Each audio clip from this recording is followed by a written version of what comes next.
You're now enrolled in the School of BlackNegroJItsu. Is it your first day? Don't worry. The master, LeRoiStephon, and his co-instructors, David, Mike, will take it easy on you, rookie. Whether you're attending class here at the School of BlackNegroJItsu for the first time or the 101st time, I want you to become an official enrollee. I want you to become a permanent student here. All you have to do, you don't have to pay a price. Whether you're on Google Play, iTunes, SoundCloud, Stitcher, whatever platform you're listening on, go ahead and hit that subscribe button. Get enrolled in all of our classes. It's free. Do it. Hit the subscribe button. Before we get into this podcast, big shout out to our sponsor, Ball Club Box at ballclubbox.com. Ball Club Box is a sports apparel provider that provides their subscribers with monthly gift boxes full of quality licensed sports merchandise that reflects their customer support for their team.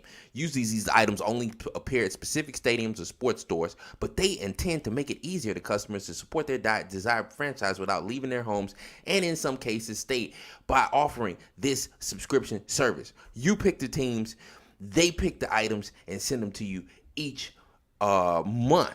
There's 3 different boxes. You got the club box, $55 for $75 worth of apparel. The executive club box, $75 for $125 worth of apparel. And the ball club season pass. That's the deal right there. That's $150 for 3 $75 boxes worth $125 each. That's $375 worth of stuff.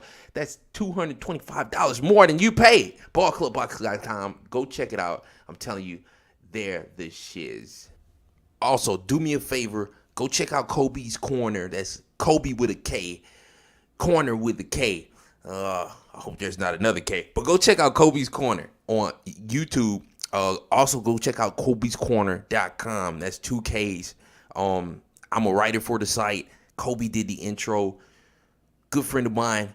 Great YouTube channel. Analysis, breakdown of fights. Of course, articles by me and other MMA journalists, podcasters, whatnot. Kobe's Corner, man. Go check it out. One of the fastest growing YouTube channels for MMA and one of the best online. Welcome to the School of BlackNegroJItsu, Class 9. Today it's just me and co-instructor Dave. Right now, co-instructor Mike is out of commission. So me and Dave holding it down at the School of BlackNegroJItsu. We've got a good bit of stuff on tap for you today. We're going to give you a rundown of UFC 215 results. We're going to talk about Jon Jones' B sample coming back today. We're going to talk about this extraordinarily large settlement that just happened with a boxer in New York over his brain damage. We're going to also talk about, am I forgetting anything, Dave, or did I include everything? I think those are some of the topics that we're going to touch on. I know we've got an interview with Sugar Sean O'Malley. Right. I'm just making sure I didn't forget any of the main topics. So of course, Sugar Sean O'Malley, we've got that topic. We're gonna save that for the end of the show. But other than that, yeah. Welcome back, Class 9. Hopefully you've learned some things today. Very interesting, our interview with Sugar Sean O'Malley in light of Jon Jones' positive B sample. After you listen to it, you'll kind of understand why. You think we should run that right now, Dave? Yeah, sure. Why not? Yeah. Let's run the Sugar Sean O'Malley. I was going to say best for last, but let's do the Sugar Sean O'Malley interview right now. Winner from Dana White's Contender Series. Season 2, won the first, not only won a contract, but smoked weed with Snoop Dogg. So he actually gets his weed from the same distillery as Snoop. It's just a cool story. Sean O'Malley is one of the hot up and young coming superstars in the UFC. I hope he does so well because of his charisma, his whole weed gimmick. But let's run that interview with Sugar Sean O'Malley right now. Sugar Sean O'Malley, Welcome to the School of BlackNegroJItsu. I don't know what's up with your Wi-Fi, but Snoop, you got to tell them, man. Dogtown's got to start supporting Sugar. They got to get Sugar some Wi-Fi over there, man. I know. I just moved in. I just bought a house, and the Wi-Fi, they have to come inside and do something. So they said I can't hook it up till next Tuesday. So. Okay, of course, we've got Sugar Sean O'Malley here from the Dana White's Contender Series, the only person to win a contract on Dana White's Contender Series Episode 2 with a brutal knockout of, I forget his name, but where, my first question has to be, in the Snoopcast has made you absolutely iconic, O'Malley. Where did Napoleon Dynamite learn how to fight? Like, what's your background? What's your martial arts background? I know you train at the MMA lab, but tell us your story, man. Where did Napoleon Dynamite learn how to fight? Where did this gangly white kid learn how to put the beat down on people from? Well, I was never really, I don't know, I played sports my whole life, but I played soccer and baseball and basketball and football pretty much my whole life until I was about 16, and I started boxing, and I got a kickbox. My first fight when I was 16, I got a kickboxing fight. I hadn't really been training that long. I kind of just, took a fight, and I fought. It went all 3 rounds, and I fought a tough Canadian kid, and I just loved it. It was, I knew I was going to keep fighting. I didn't really know you could, turn pro. I didn't really watch the UFC ever. I didn't know you could make money fighting. I just knew I wanted to fight. I was like, damn, that was fucking fun. I'm going to do that again. And it just I just kept fighting. And, my last fight, that was my 30th fight, amateur, pro, all that. That was my 30th total fight. So I have a good amount of experience. And how old are you right now, man? You sound every bit of about 17. I'm 22. 22. Okay, so you're a young buck. You already got a UFC contract. You're already training out of one of the better gyms throughout the entire nation. Do you have what's your Brazilian Jiu-Jitsu black belt ranking at this point? Your belt ranking. I'm a 2-stripe blue belt in Jiu-Jitsu in the gi. Okay, under John Crouch. John Crouch. Okay, yeah. All right. So, I don't know what that exactly means because I know the higher level coaches, it's very hard to move up in rankings. But in Jiu-Jitsu it is, yeah. Yeah, but how long have you been at the MMA lab up to this point? Over 3 years. 4 years in April, so about a little over 3 years. Over 3 years. I moved here when I was 19. And what are you from the Arizona area? No, I'm from Montana. I moved down to train at the lab. Oh shit! Do they even have? Do they have a martial arts gym in Montana? What is up Not there? really. There's a few, but there's no. You can't live and train in Montana and be successful in the UFC. You gotta get out of there and get a good gym. That's what I did. Okay, all right. And so 3 years ago, you made the decision to move to the lab. How did your pro career get off the blocks, and then how did you get to Dana White's Contender Series, where right now you are probably the best story off the whole Contender Series, in my humble opinion. Right. Yeah, I agree too. So I moved down to Arizona when I was 19. I turned pro when I was 20, I believe, 21 maybe, and I just racked up. I kept getting wins. At the beginning of this year, I was 5-0, and I fought in North Dakota. I was knocked that kid. Well, let's go back. So my last 4 fights have all been knockouts, not TKOs. They've all been KOs. I'm on a 4-fight KO streak, and my last 2 have both went viral. They've both been, the one before that last one, the one in Phoenix, the spinning one. That one got me some good exposure and got me on the show, got me on Dana White's Contender Series, and then I knew I just had to go out there and do what I do, and I did what I did. So I think it worked out good. Okay, so Dana White's Contender Series, are you a guy that, were you going out there, or do you go out to finish fights? I know you said you 100%. had big kickboxing background. And are you confident that your striking is on a high enough level that you're going to be able to do that on a consistent level, especially as your competition gets tougher? Yeah, I'm gonna go and knock this next dude out. You know, I think he's gonna. I think the kid I just fought is a better striker than the guy I'm gonna fight next. Wait a minute, who's your next fight? I'm fighting December 1st in Vegas, Terrion Ware.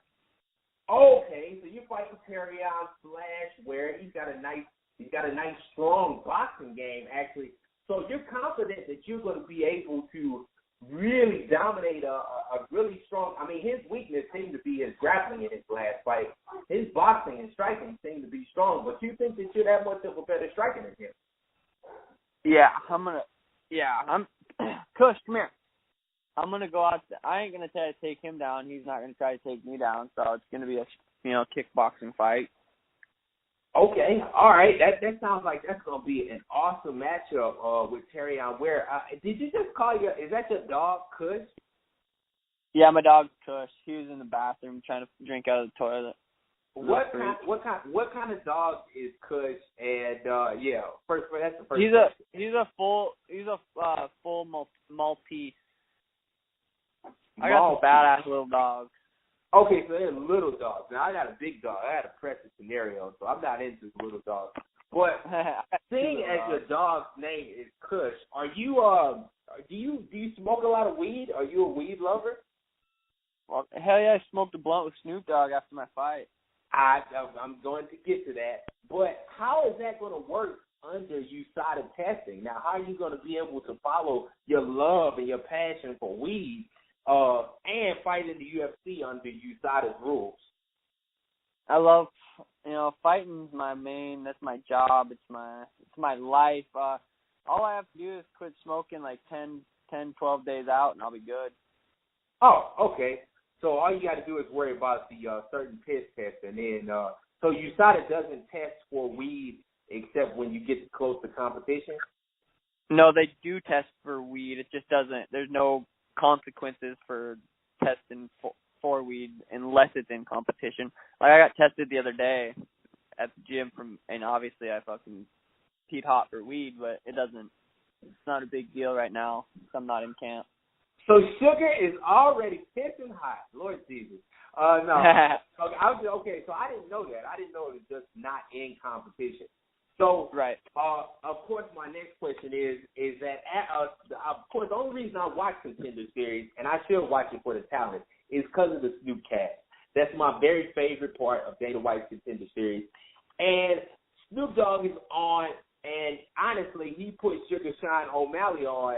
And then he invited you, apparently, after the fight, up to smoke a blunt with, I guess, the face of marijuana. How did that feel? It was, well, I remember. And how did that whole situation come about? Tell us the whole story. Like, how did that happen? You smoked weed with Snoop. That's absolutely, yeah. That had to be a dream come true. Tell us all about it. Yeah. Before the fight, I had been doing a bunch of interviews for that fight, and I said, I don't remember on what interview, but I said, I'm going to go out there and perform, and I'm going to make Snoop Dogg want to meet me. I literally said those exact words. And then watching the Snoop cast the next day, he said, I want to meet that kid. So that was pretty cool because I literally had said I want him to want to meet me, and that's what happened. But after the fight, I said shout out to Snoop. He thought that was fucking sweet. Him and I were clapping hands after that. I was pretty cool. But his big bodyguard came up to me after the fight and said, Snoop Dogg wants to see you. So I went up there and met him when he was doing the Snoop cast, and then went back down, found out I got the contract, and then after that, his bodyguard walked me out to his trailer, and that's when we smoked weed out in his trailer, and it was sweet. There was there's like 6 people in there, and it was just he was puffing and passing and puffing and passing, and I was just. So after I left, I walked out about 30 minutes later. I hadn't smoked for 10 days.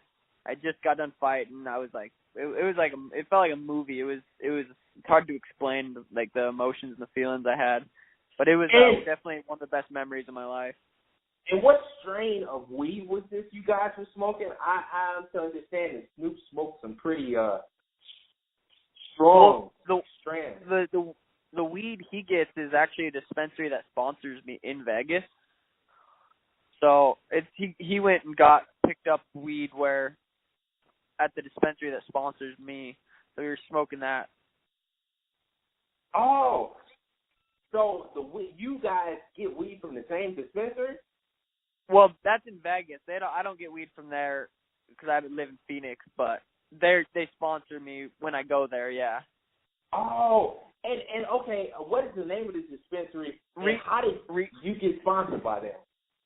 It's Reap Dispensaries. My best friend Tim Welch's girlfriend's family owns the dispensary. Oh.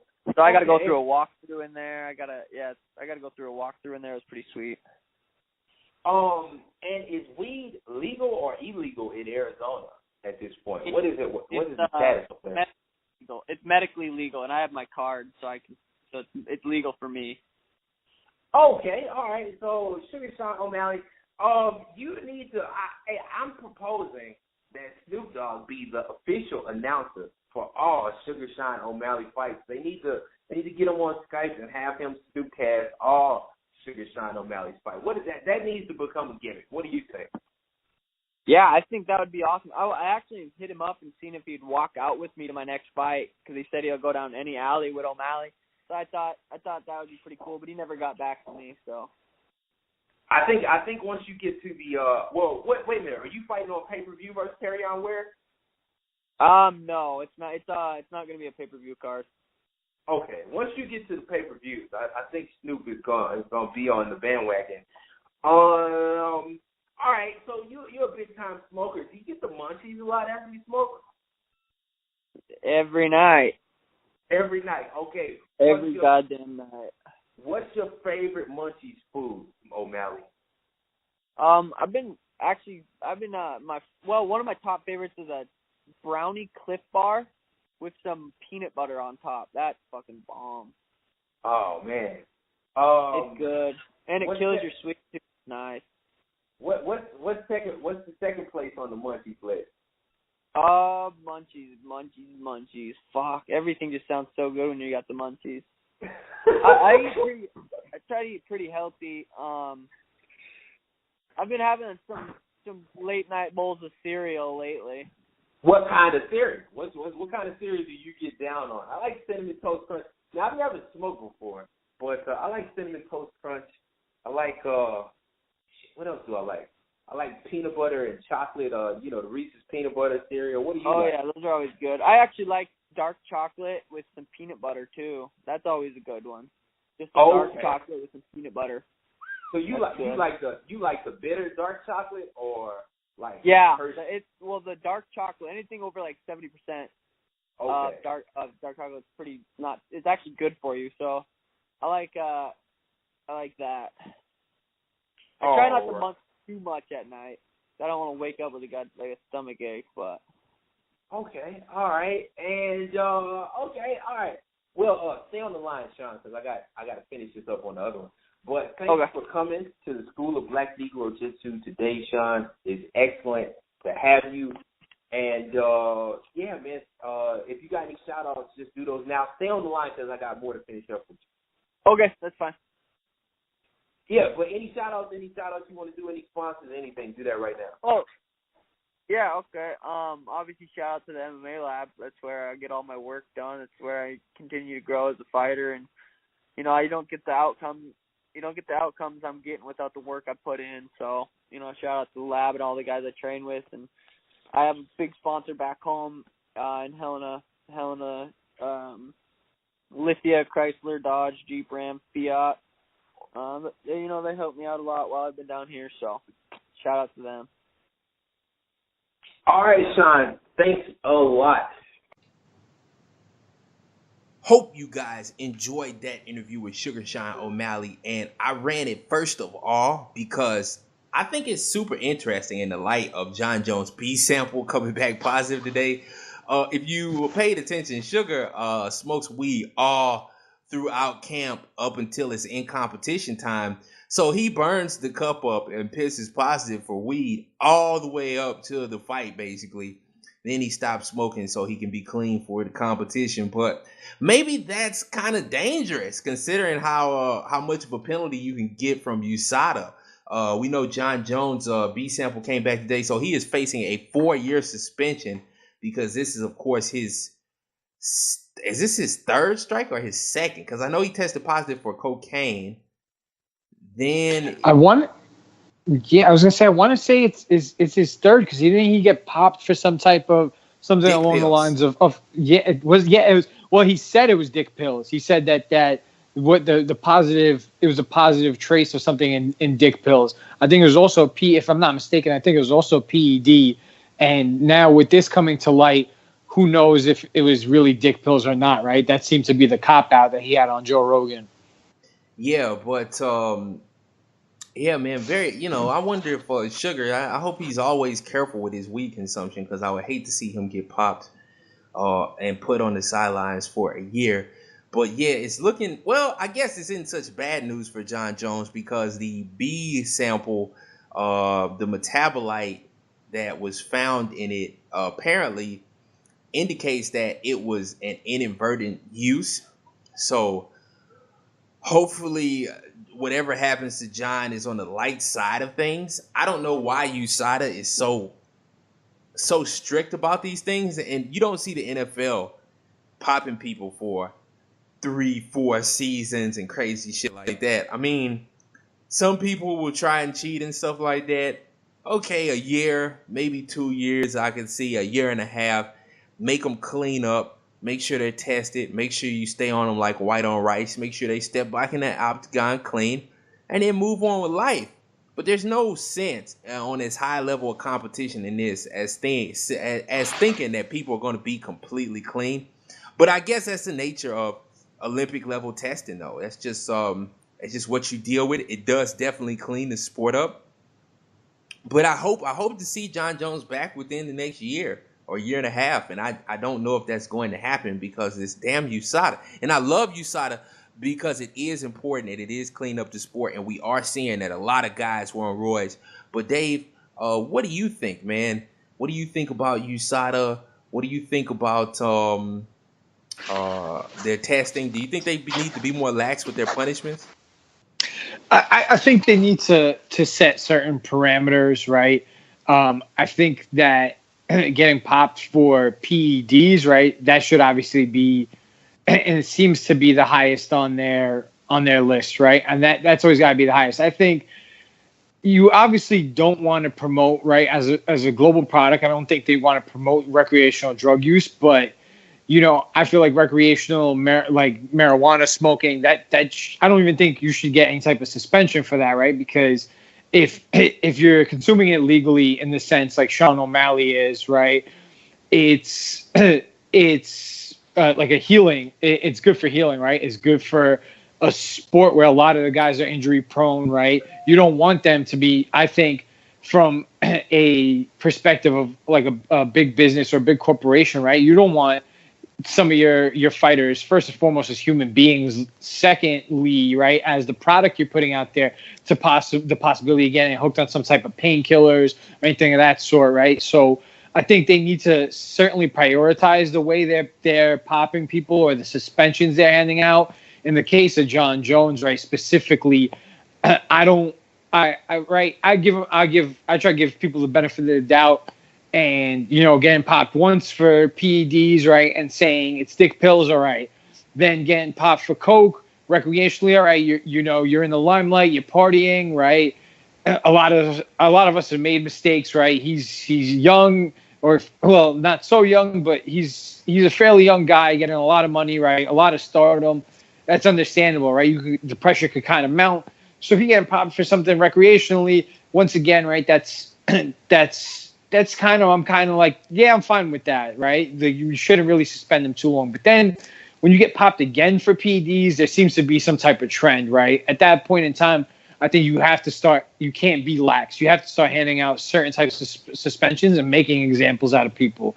Because, I mean, I'm not saying that his suspensions weren't long or shouldn't have been a little bit shorter in the past, right? But when you're basically, he's on strike 3 over here, and some people are calling for a lifetime ban, and right, he's got to be like, at this point he's got to be somebody who they make an example out of. Like, you can't just keep trying to be a repeat offender and keep getting away with it. So I think they have to structure some type of prioritization where, maybe recreational usage such as marijuana or medical marijuana, I don't think you should even get penalized for that at all, right? Because once again, like I said, it's a healing mechanism, right? But PEDs, especially in a blood sport, you know what I'm saying? When you're giving somebody an advantage, you could possibly kill somebody in the ring. And one time, and if it's some type of trace sample, or if it's something like the quote unquote, I'm doing air quotes right now with the John Jones dick pills, right? The first time around, all right, maybe you kind of give him a 6-month suspension, a year suspension.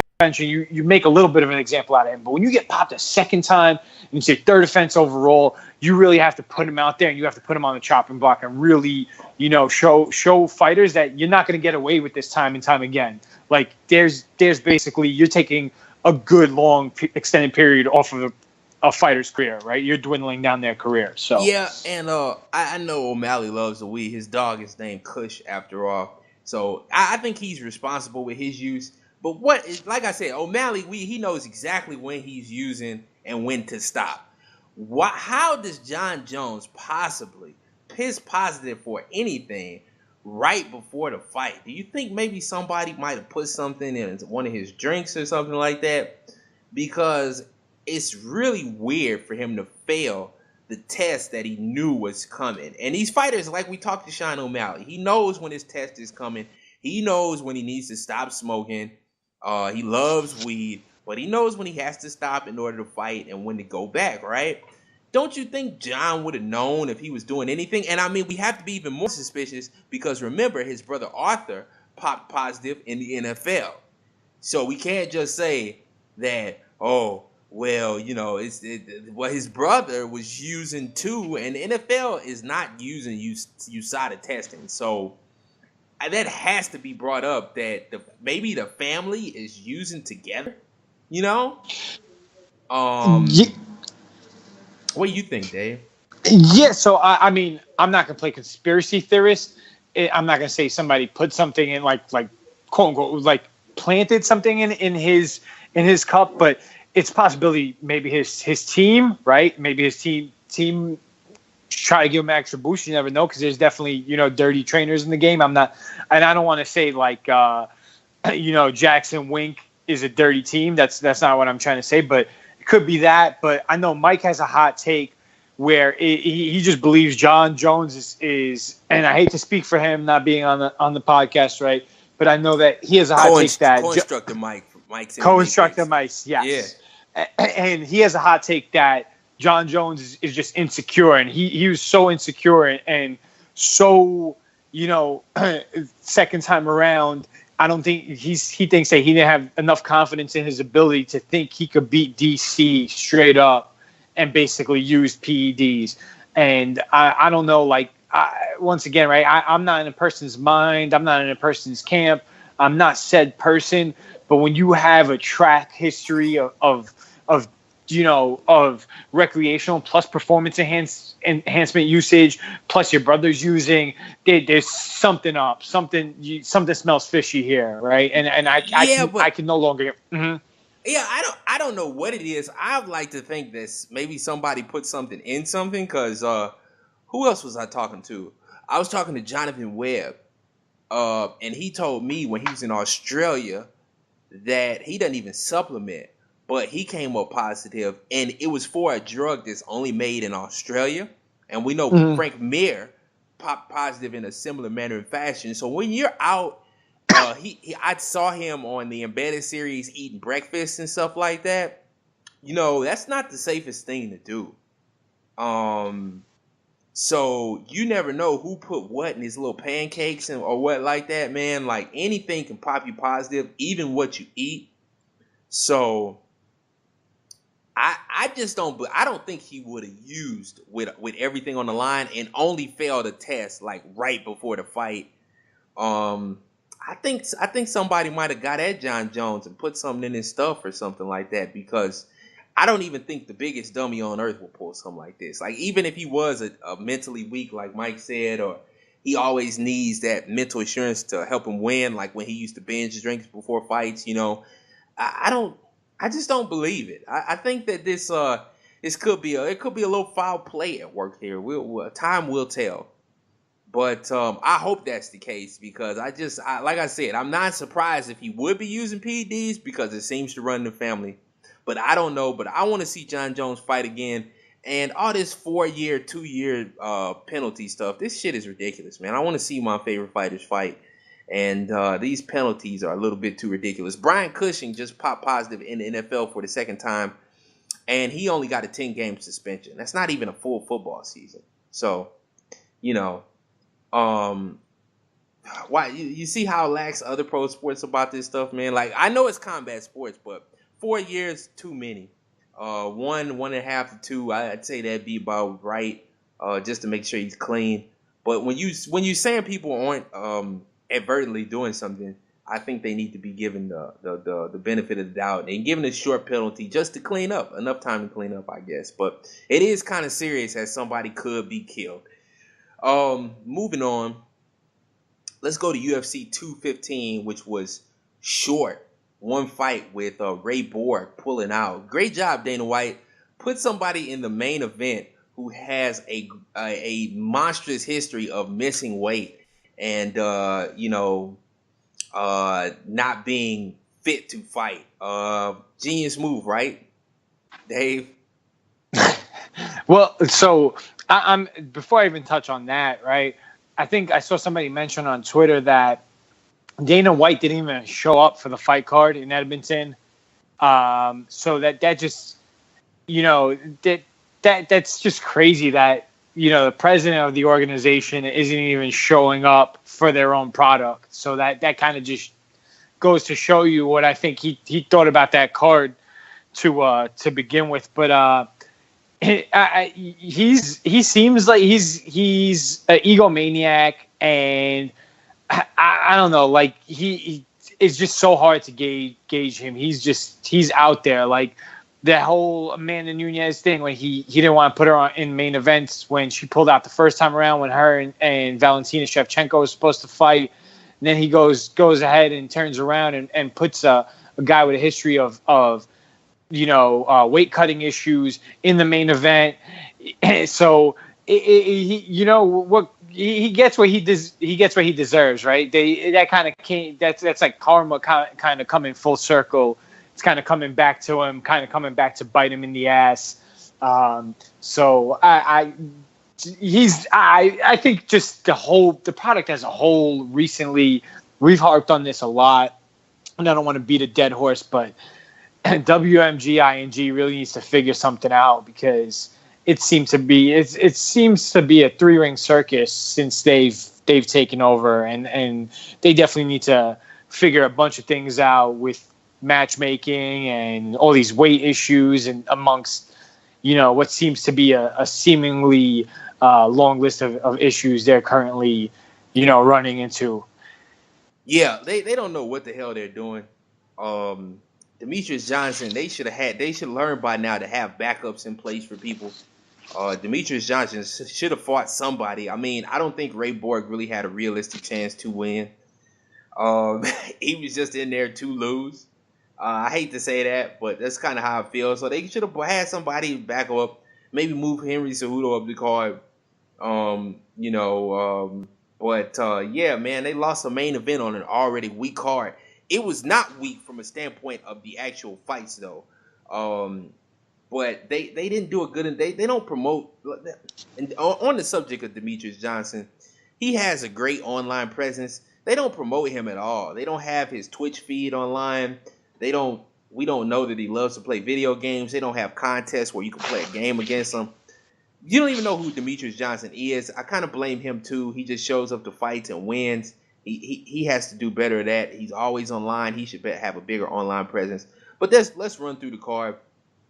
I'm gonna start at the bottom first. Kajan Johnson with an absolutely shocking upset of Adriano Martins. Dave, if you have anything to say, just interrupt me and give your comments. Well, I'll say I think you definitely didn't call him knocking him with the KO, but I remember you tweeting that he retweeting one of his tweets, I believe, quoting one of his tweets, saying that you think he's going to show up and there's a good possibility of him winning that fight. Exactly, because you know that was a punishment fight that they put him in because they wanted him to get KTFO for speaking out against Reebok deal. And Kajan Johnson goes and beats the system and knocks Adriano Martin. And Adriano Martin is nowhere near a scrub and absolutely incapacitates him, man. I mean, that was shocking. I thought it could happen. Didn't know if it would. But, yeah, man, that's a great story, isn't it? Yeah, 100%.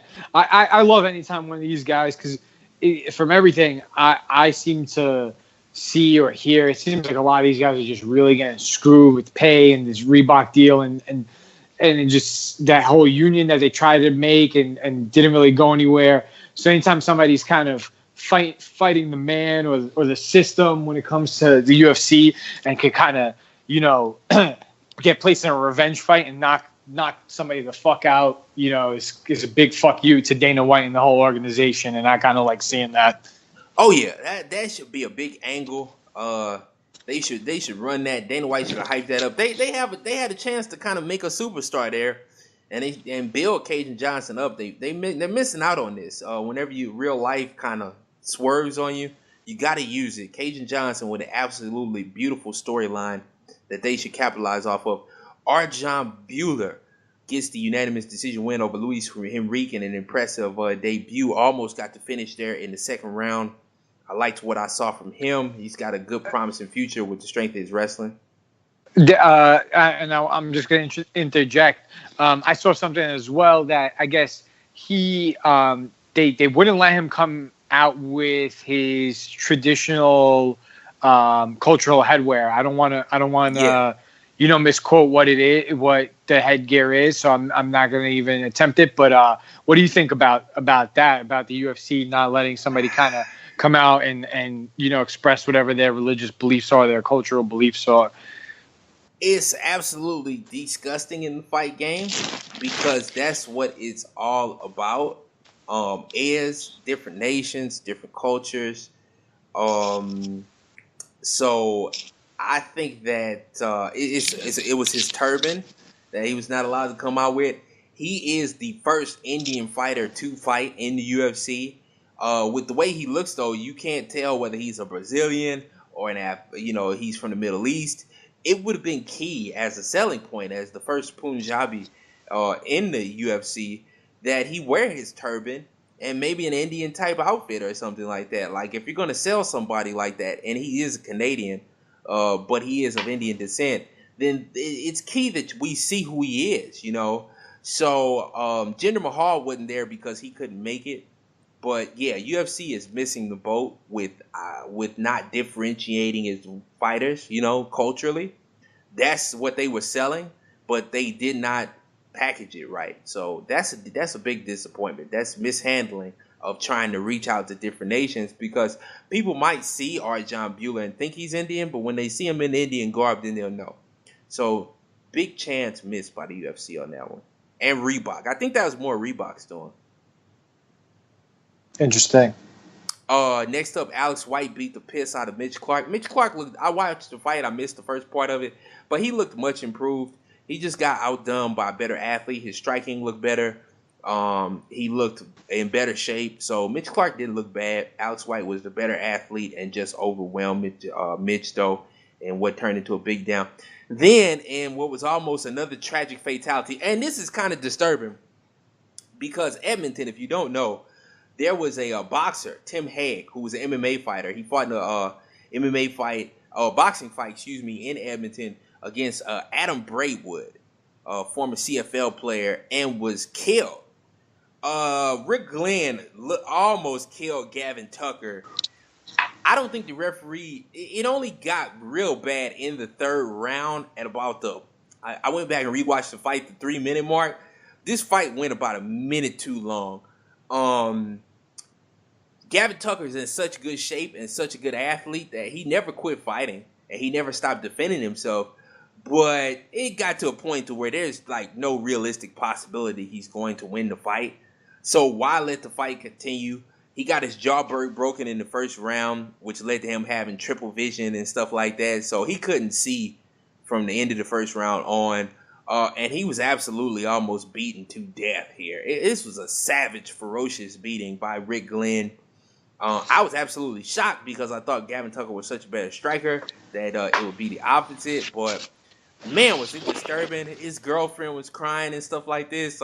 Edmonton almost lost another fighter. 4 broken bones in the face of Gavin Tucker. A broken jaw, like I said, at the end of the first round. Oh, man, what terrible damage he took. They should have stopped this about a few minutes into the third round. Very dangerous to let that go as long as it did. What did you think of that, Dave? So I was watching the fight.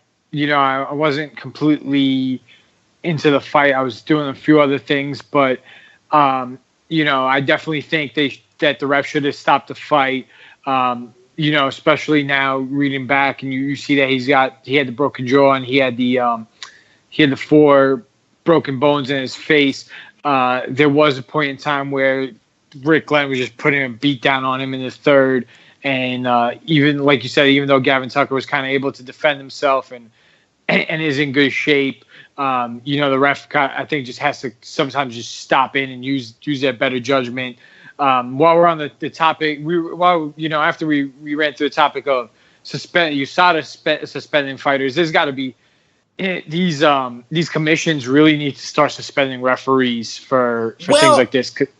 I went back and watched, and it only got bad for that last like 2 minutes of the fight. So it wasn't like an egregious like when Hector Lombard was beating Neil Magny down.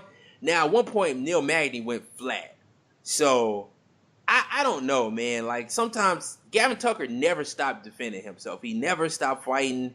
He was always there, and he's so well conditioned that even despite his terrible injuries, he never looked dead or out of unable to win the fight. So, I mean, I think you kind of got to say, well, you're not coming back to win, so this is over. But I don't know if the ref should be. I don't know. I don't think the ref did that bad when I rewatched it. I mean, but I think at the end of the day, they've got to really protect fighters, right? Because at the end of the day, it's human beings with their lives on the line. True, so but he was actually in there though. So although it looked bad to us, maybe it didn't look so bad when he was in there because Gavin never I don't know if his eyes ever glassed over or a lot of those telltale signs that somebody's done. I don't know if that ever happened to him. I can't say because I wasn't in there.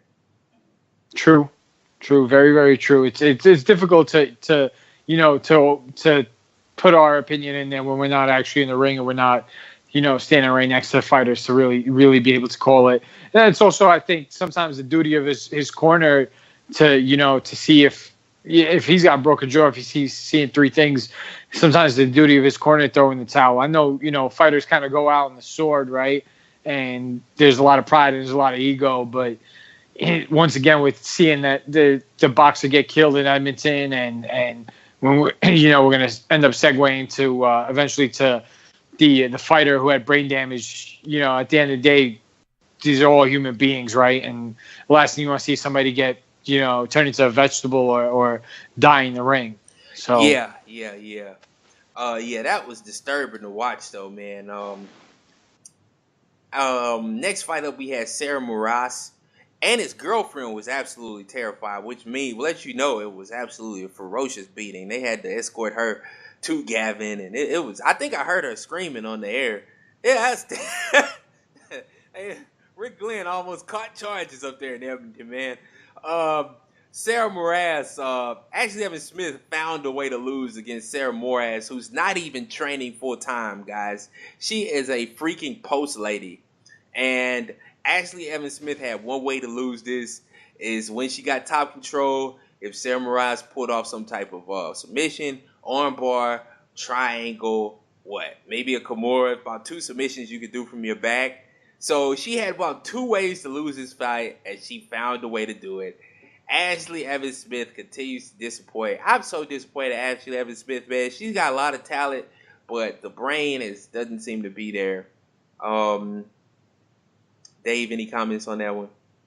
No, I agree. I definitely saw that armbar coming. She, you know, Moras was attempting it, and she kind of just couldn't flatten out.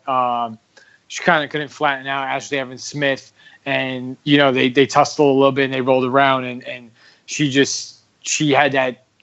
kind of saw that elbow snap when she caught that armbar around the second attempt. And I don't know. Ashley Evans Smith has all the talent in the world, but she seems to not be able to put it together like another fighter that we end up talking about by the name of Sara McMann, who just seems to find ways to lose. Well, that's another thing. This was another chapter in brutality tonight, man. I mean, Mitch Clark got the piss beat out of him.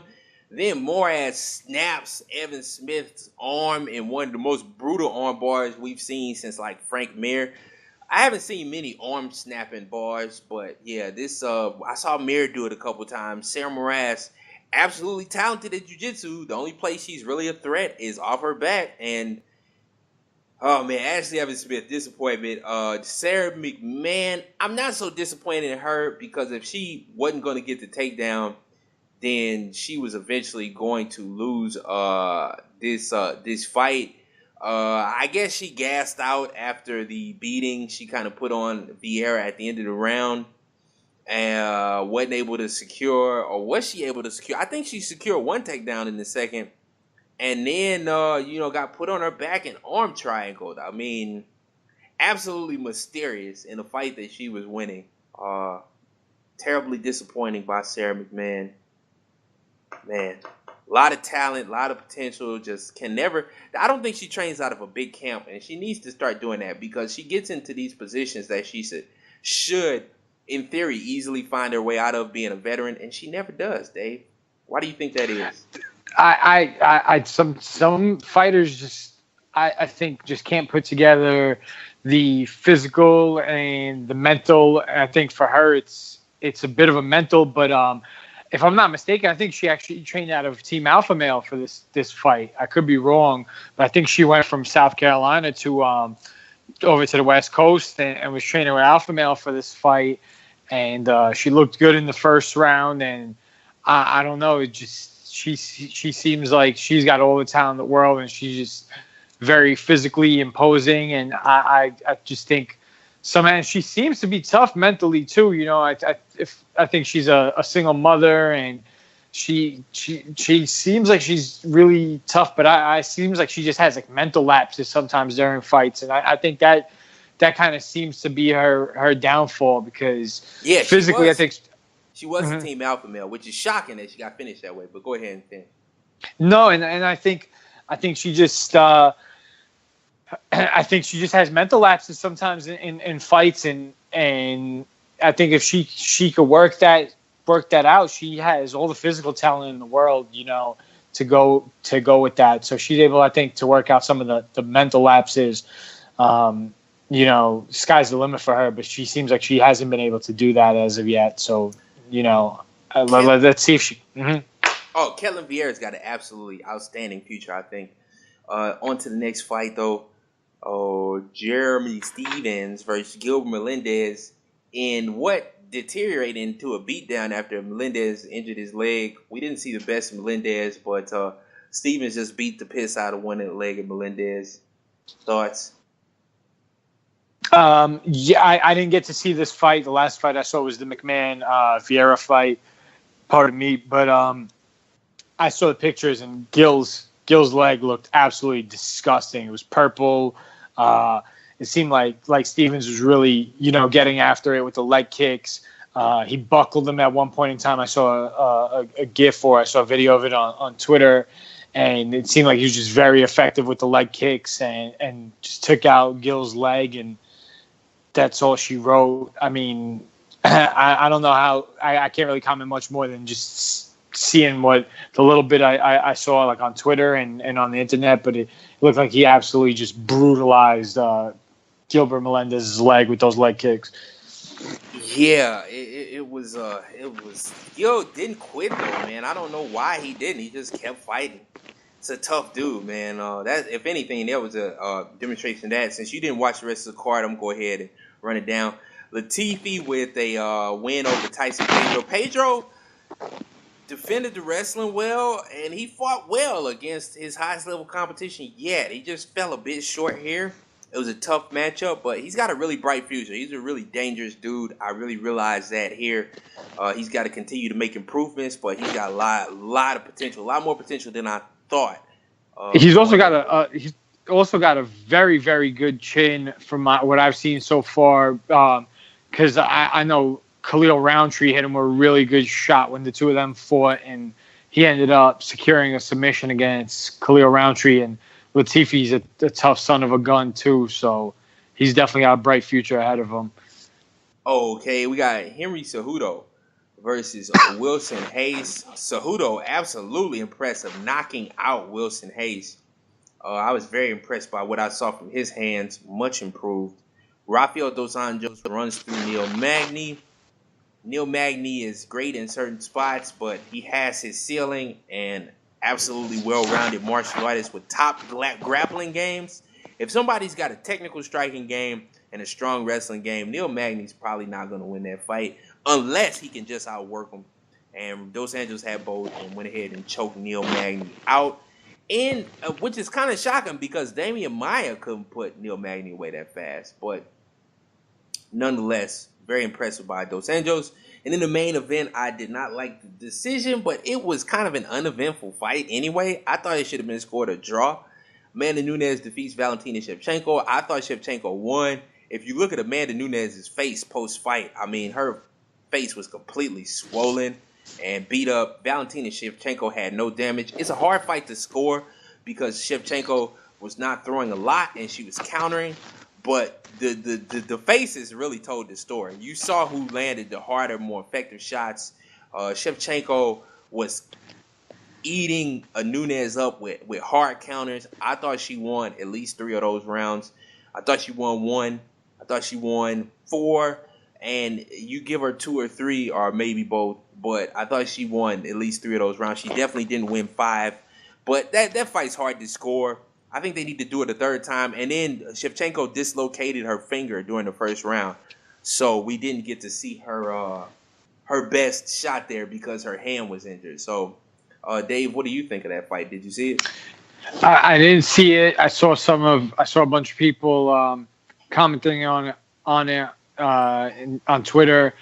It seemed like another thing that was Valentina's downfall was that little head and arm throw where Nunes ended up getting her back, and I believe it's the 4th or 5th round. I'm not 100% certain because I didn't watch the fight, but it seemed like, Shevchenko wasn't able to, and not that she wasn't able to execute it. It just seems like in the scramble, Nunes kind of got her back and was able to throw, some good, significant strikes, and that might have been what kind of swayed it in her favor because it seemed like the scorecards were very close. Yeah, if she wouldn't have gave up that position, she wins that fight. Even with the way they scored earlier, like it was 2-2 on both judges' scorecards, I assume. So there you have it. Yep. So on to the next thing here. Permanently brain damaged boxer Magomed Abdusalamov is rewarded $22 million by the state of New York for the negligence that they showed in his case a couple of years ago. Abdusalamov is I think he's bedridden now. He's trying to learn how to walk, trying to learn how to talk again, trying to learn how to feed himself. He's absolutely a mess. They have blamed the New York State Athletic Commission, has received a lot of flack for the way they handle it. They sent him to the hospital in the ambulance. They could have possibly got him into emergency surgery a little bit earlier and saved him from where he is right now from the brain damage that he suffered due to the delay in treatment. But $22 million is his reward. I don't know if the New York State Athletic Commission was negligent to that extent. But it's good to see. If you saw how bad Abdusalamov Magomed is hurt, man, it's sad. So I'm glad his family gets some way to be happy about life. I don't know if it's definitely the New York State Athletic Commission's decision is at fault. Excuse me, but definitely I think it's good to see the family get paid because dude is a freaking vegetable. What do you think? So I didn't have a chance to really go over the article, but I do remember some of this. I remember some of this happening. It seemed like I can't recall if after the fight, if there's a delay in getting him checked out or what the issue was, but I do remember some negligence on their part. But my opinion is all that money, right? All the money in the world is not gonna, help this guy not be a vegetable. So I mean, it is a little bit of, it's some reciprocation, right, to his family, and it maybe helps him out with medical bills and, getting along in life, but it's not necessarily going to bring him back, right, especially when he's a vegetable. You can't really in my opinion, you can't really put a price tag on a life.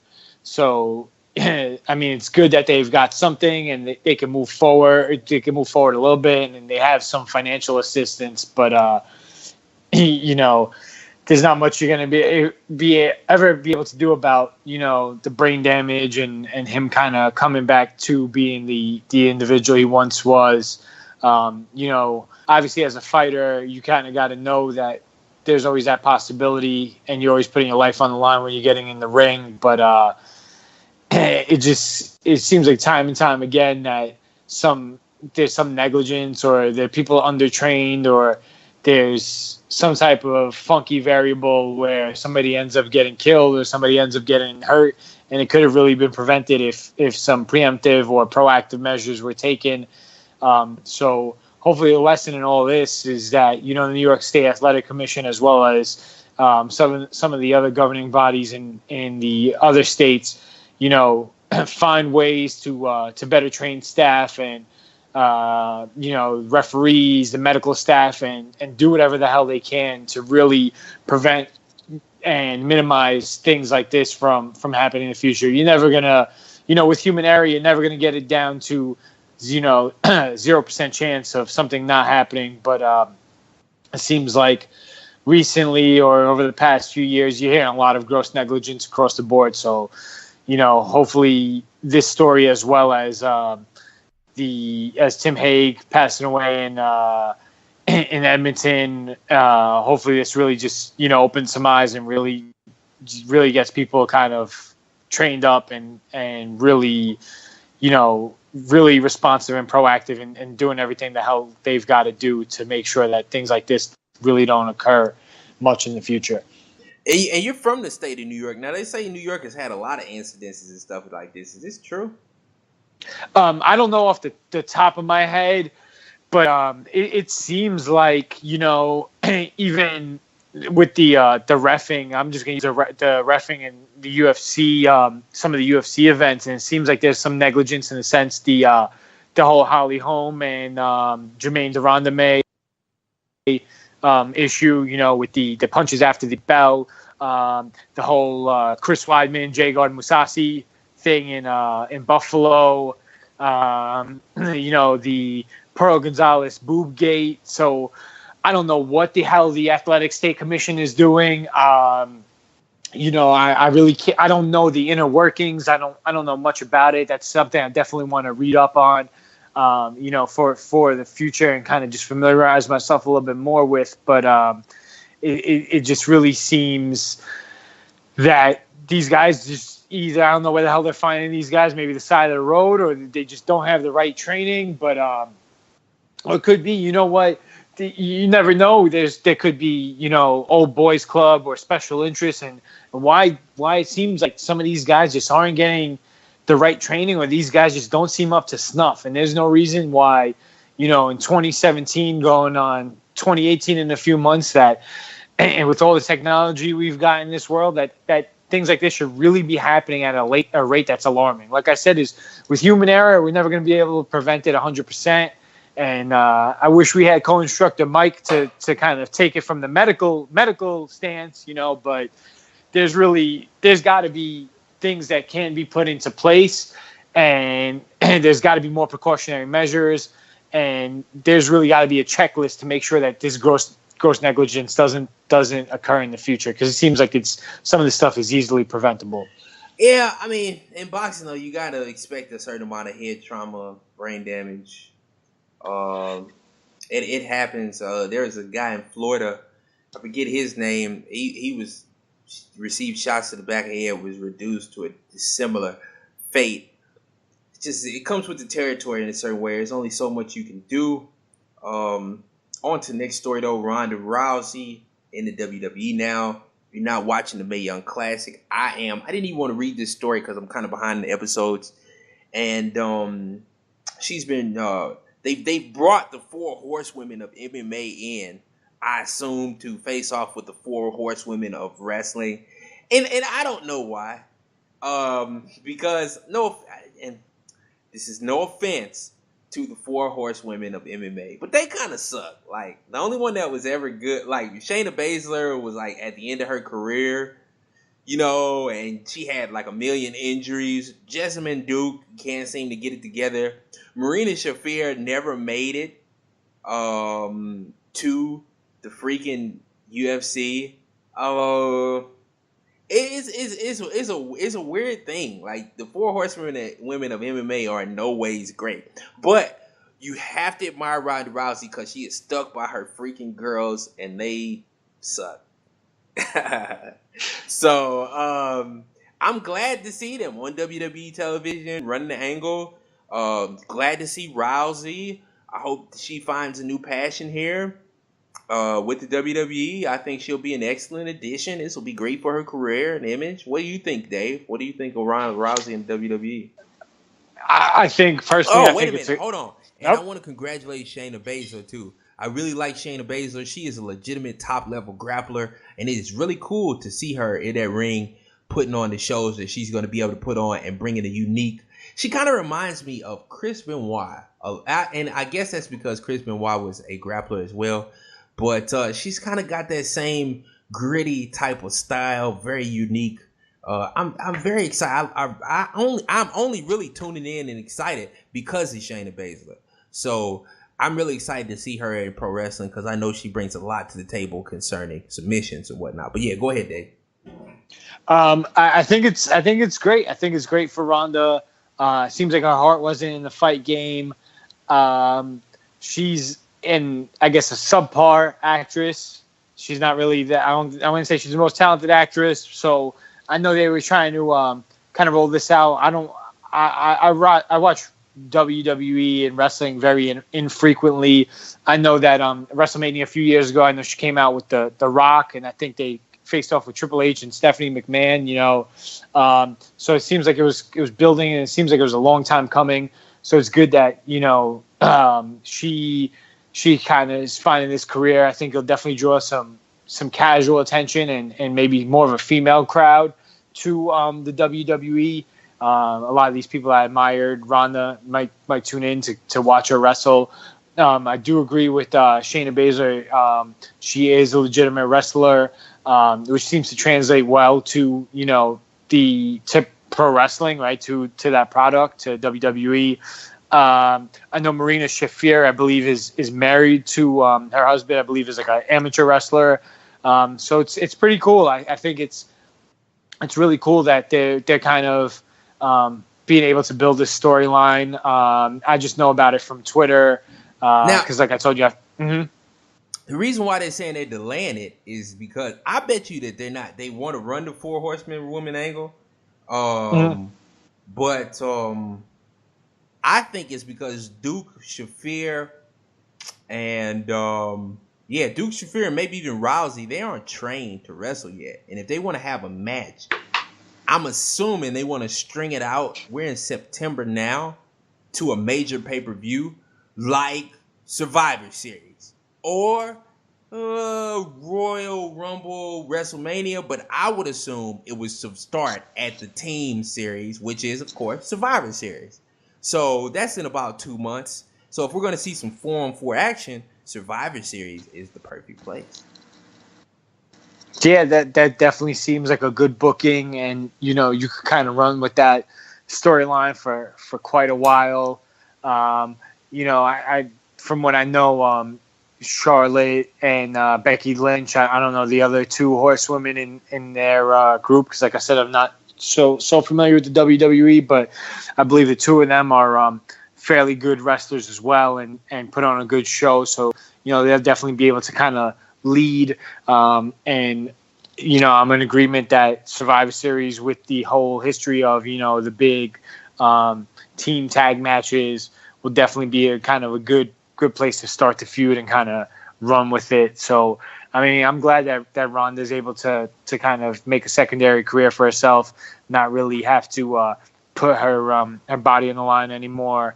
It seemed like her heart wasn't really in the UFC after that Holly Holm loss. So it seems like everything's good, and hopefully, like I said, is she seems to be a huge inspiration to a lot of women around the world. So hopefully, it kind of draws that crowd to the WWE as well. We don't really have too much breaking news here. UFC rejects Gunnar Nelson's no contest appeal after he was poked in the eye and finished by Santiago Ponzinibbio.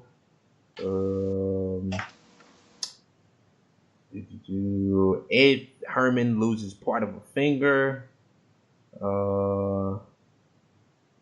Yeah. Oh, Mickey Gall gets added to UFC 217 versus Randy Brown. I think he'll win that fight. Randy Brown did it against grapplers. And oh man, I think that's about it for the School of BlackNegroJItsu. Oh, Demetrius Johnson didn't get paid apparently for UFC 215, so they're stringing him out to UFC 216. Not professional by the UFC. They should have paid him something, so we wouldn't have to hear about this. They don't seem to handle any situation right. Dave, any comments on that? No. Well, yes, there are comments. It seems like a lot of people have complained about not getting show money. It seems to be commonplace with the UFC, and all I think, I personally, from my perspective, all I can hope for is Bellator continues to put out a good product. ACB kind of grows, and some of these other organizations maybe grow to give fighters more opportunity to jump ship and make money, because it really seems like the UFC is not valuing their talent. Dana and company seem to just shit all over their fighters, not pay them, fuck them over, give them really bad deals, not allow them shop for their own sponsorship. So like I said, is all I could really hope for. And it seems like there's not a lot, but there's been a few UFC guys that have been outspoken about this. And all you could really hope for is some of these organizations kind of rise to the top and really give the UFC a run for their money. And hopefully some of these fighters end up getting paid in the long run. Yeah. Oh man. UFC is Brian Stan left to go do real estate. It doesn't seem like something you want to stick with these days. It's hanging on by a thread to be in the premier organization in mixed martial arts. But that's going to do it for the School of BlackNegroJItsu Class 9. If you're into fantasy sports, go check out the MMA Edge Fantasy Podcast, UFC Fight Night 216 edition. Jonathan Webb is on the Expert Fight Whip picks. He gave us some great knowledge on that. And also go check out Black Market Picks on this channel.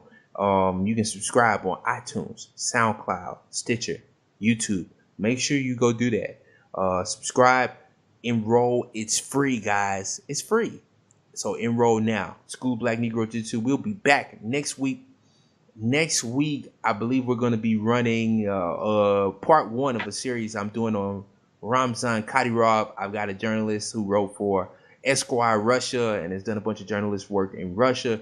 I've also got an interview on top with Jonathan Webb. So we've got that coming up. Can't wait to get to that. But thanks you guys for tuning in this week. And I'll catch you guys later, man.